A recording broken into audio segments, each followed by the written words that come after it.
Hi.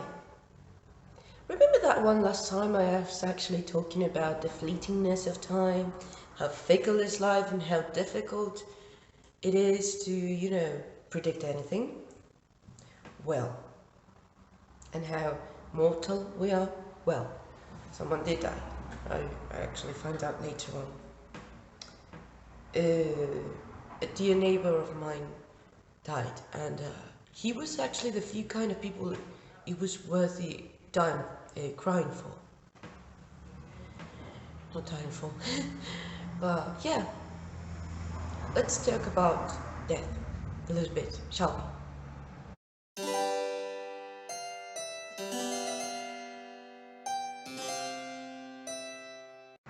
So I'm going to give you a bit of a background on his story.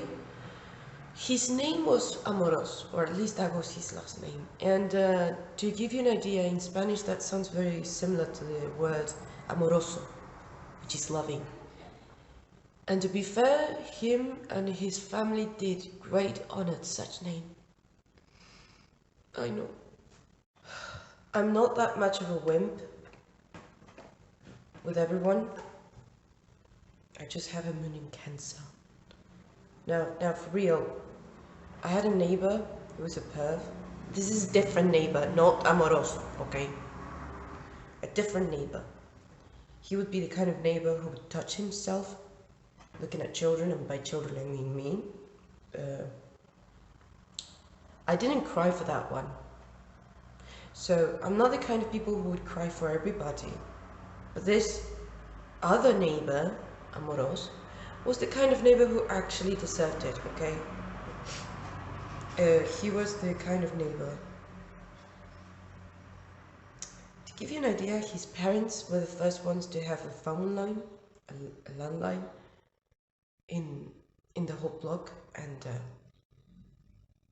they will lend their phone to everyone who might need it for emergencies and things. And his mom would put a caramelera, a crystal bowl with candies in it. So if you were, while you were talking in the phone, you could have some candies. And that's the memories my mom had of his family. Now him, on the other hand, yes, he will be a little bit, he will get him every now and then in a quarrel, in a petty quarrel against his gypsy neighbor who lives across the street. And they will have this petty competition between the two of them. And the two of them will be arguing and just like, hola, and then they will both of them, hola, and then like, fuck. But beyond that, he was a really loving guy. Lately he found out I was working, he would say like, before that, he would always be the kind of a guy who would be like, I saw you the other day with your boyfriend. I never had a boyfriend. But he always, I'm gonna tell your mom. I was like, yes, Señor Amoros, yes, of course you will. And I'm gonna tell her what kind of a loose woman you're being. Yes, and then he will ask me, how are the studies? Very well, sir. He also was the only one who would come and who would tell me, oh, you're losing weight. You're looking great. Careful with the boys, eh? Careful with the boys. He would be the only one. He would be the only one to get in. So yeah, recently ago when he found out that I had a job, he would be like, oh, so you such a loose woman, I'm gonna be your pimp. And I was like, what? Yes, I'm gonna be your pimp. In fact, he didn't know the word pimp. He was like, what was the word for pimp? What was the word for the man that runs all the prostitutes? I was like, proxeneta? Pimp? And he was like, yeah, I'm gonna be your pimp. And every time I would come back from work, he would be the only one to welcome me with a positive attitude about my work. Because my mom doesn't have that much of a positive attitude about it. And yeah, So I'm gonna go straight into the point of the video. Point of the video is about we are fleeting creatures, and that's a good thing. I cannot conceive wanting my neighbor, the perv, to live forever. I would not want that kind of curse. Some people need to die. It's not. It's that's the thing. People are gonna say, "Oh, how dare you to say such a horrible thing." You didn't have him as your neighbor for 21 years, so shut up.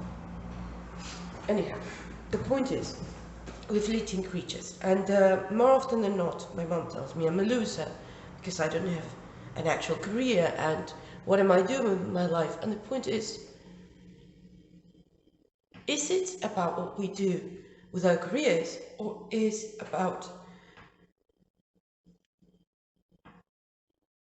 the impression we make in the people? More about what impression we leave behind and the people we leave behind. That man didn't have a career I could remember. He didn't have any kids, but he will be missed. Even by the gypsy neighbor he used to always bicker with. He was beloved by everyone. And that's the point of life.